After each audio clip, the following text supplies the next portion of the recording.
What's going on, everyone? I'm just a typical, average American here today to react to the British SAS. And this video here is going to show the selection and training that they go through. So it says here that the SAS is actually the United Kingdom's elite special forces unit and one of the most respected military formations in the world. And they specialize in covert, high-risk missions. Jeez, okay, so today I thought it'd be pretty cool to see how these badass British soldiers are made, essentially. So let's take a look. The SAS and SBS operate under joint command, and they share a common selection process. It's one of the Hold on.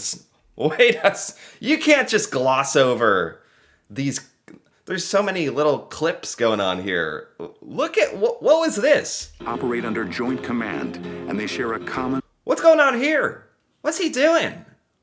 This is crazy. They're like, on ropes, belaying down it looks like a nuclear power plant.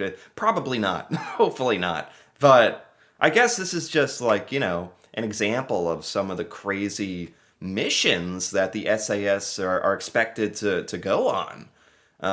Okay. this I'm starting to get an idea here. Selection process. It's one of the toughest special forces initiation courses in the world. To be able to get through the selection process, one has to be very focused, extremely driven, almost. What is this? I don't know why I'm so fascinated by this, but maybe just because visually it looks scary for one thing. Why are they going down in that direction? You're expected to be able to like strap a rope to your back and walk down a vertical building like Spider-Man or something. This is crazy. So the SAS undergo one of the most difficult selection processes in the world, according to this. Almost to the point of having superhuman concentration on getting the job done. Yeah. Selection begins with 3 weeks of endurance marches in the British countryside. This might sound like just a walk in the park, but in fact, the course is designed to push physical and mental stamina to the limit. Not right. No. Not really. It does not sound like a walk in the park to me. This is the British countryside, which happens to look like very beautiful and like sunny and peaceful, ironically, for like these like incredible gritty hardened soldiers to like be training in. But the idea of endurance running and walking for 3 weeks, nothing about that sounds easy whatsoever. The recruits are the fittest of the fit, from regiments across the British military, often with years of combat experience under their belts. But Special Forces selection will break more than 90% of them. Oh, gee. Oh my God. This guy just collapsed. This is what I'm talking about. Like, I guess to some people, like when they hear, 3 weeks of walking, endurance walking, they're walking? Yeah, with like 100 pounds strapped on their back. Look at this backpack. And literally, yeah, it might seem like a warm, sunny day, but it's probably gets to the point where you're sweating your butt off and, like this shows, literally collapsing. More than 90% of them. On my course, there was 160 of us started, and most of those guys were from top regiments like the Royal Marines. Only 9 of us passed. What? Are you kidding me? That is insane. At least 90% fail rate. If he only had 9 people in a class of 160, that's like that's almost 5% that make it.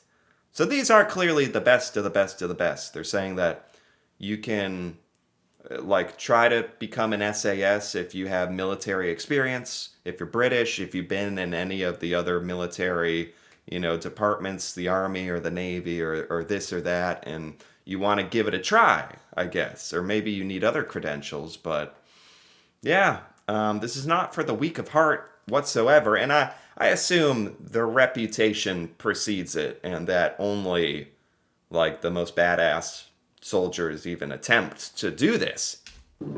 Carrying a heavy backpack called a Bergen, filled with bricks, the man marched up, down, and What?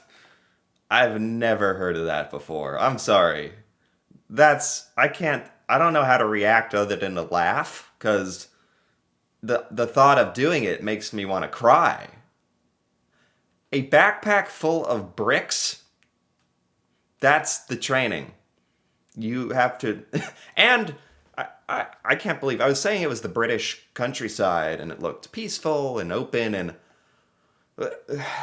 If you were looking at some of the clips, you're actually going down, up and down, and up and down, and up and down these pretty big hills by the look of it. They're going through the mud. And you're carrying a backpack full of literal bricks? Regiments like the Royal Marines, only 9 of us passed. carrying a heavy backpack called a Bergen, filled with bricks, the men marched up, down, and across the rugged Welsh hillsides. Every day the distance gets further and the Bergen gets heavier. They train you to do certain things, but then you have to practice them under the worst conditions, extremely tired. I mean, they talked about formulating like the most mentally tough people as well, contenders. And to be honest, if you're in this line of work, that is almost as important as the physical aspect, I suppose. And 3 weeks of running around, walking around, hiking the British hills with a backpack that just gets heavier every day. And then you go further every day. Just that to me is like such a perfect encapsulation of like, you know, selecting for the most mentally tough people who are crazy enough to endure that and to know that it's come every day when you go to bed. You know it's going to get worse. You know, a lot of times with stuff, as you chug along, you're like, I got a lot done today. It's only going to get better from here. It's only going to get easier. With this training, you know it's literally getting harder, which that's pretty amazing, the people who complete this. Weapons training is happening all the time. You'll stop at a checkpoint where they'll weigh your Bergen. 51 pounds, I think. And while you're there, they might throw you, say, an AK-47 if you've never seen one before, and they'll say, right, strip that down and tell me how it works. Whoa. This is intense. I mean, but this is real. Like, this is legit and real. Like, the description said, like, one of the most respected military groups in the world. So you not only are expected to know all the military things about the weapons, but to do it all while you're completely exhausted. Approximately 10% of recruits who survive the endurance test then move on for 5 months of continuation training. 3 weeks of literal hell. Then, if 10% or less move on, 8 months of more training? Did they say 8? Then move on for 5 months of continuation training. 5 months. Oh. Only 5 months. 5 months of training.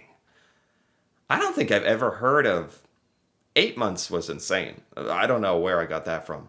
They said 5 months. Because that's longer than anything I've even never heard of before on its own. That's almost half a year.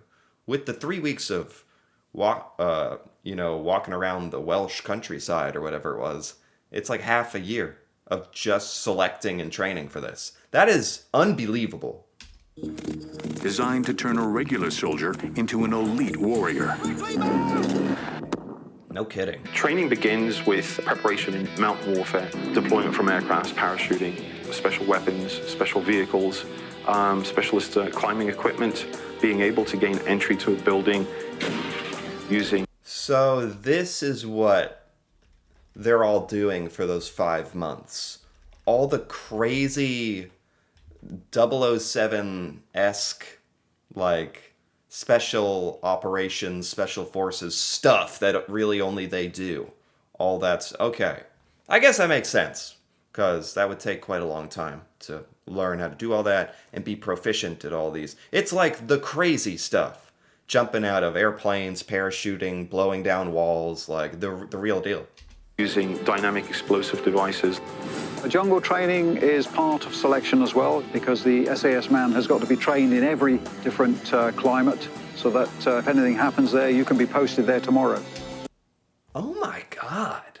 It just goes on and on and on. These SAS soldiers, it sounds like by the end of this, if you actually become part of the SAS, you are superhuman. You can do anything. You literally, that's like their intention is to make you a superhuman. You can be sent out anywhere, any climate, any condition in the world.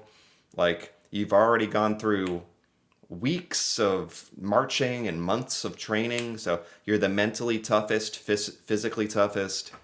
Now I get why this is so widely respected and high regarded. And you'll be able to operate there. Oh my God. So, jeez. I definitely have a newfound respect for the British SAS. To be honest, a lot of us Americans don't really know much about other countries and their militaries and your special forces. And so, I guess I compare this to the U.S., like, Navy SEALs. And there's stories and legends about what they go through. And this is exactly the same kind of thing, if not harder, with some of the madness that I heard here. Like, this is impressive. Respect. Wow. It probably feels good for, like, the UK to know that you have, assuming people actually pass this and get through it, which they do, obviously. You have those crazy superhuman individuals, like, fighting for your country. That's pretty amazing, and probably a good feeling.